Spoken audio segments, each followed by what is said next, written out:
Assalamualaikum mga ka-teacher, panibagong araw, panibagong video na naman tayo. Araw ng Sabado ngayon kaya busy na naman tayo sa pag-ayos ng mga gawain sa bahay. Yun na nga, dahil dumating na ang in-order natin pambakot, kaya maaga pa diretso na tayo sa home lot na nabili natin para bakuran ito. Sa mga oras na yan, malapit na kami. Ayan, dumating na kami.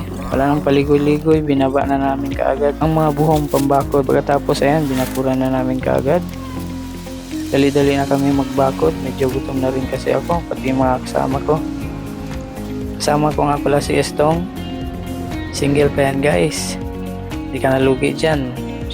Masipag na. Guwapo pa. Saan ka pa? Ayan, sa sobrang bilis namin, tapos na kaagad. Bali nasa 400 square meter pala yung home lot guys.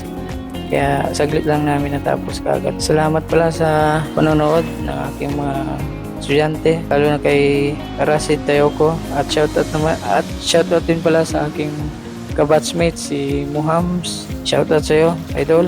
So yun lang. Please don't forget to like, share, follow. Mag-comment na rin kayo guys kung anong nais nyong pag-usapan natin sa sunod nating video. So hanggang dito na lang. Paalam!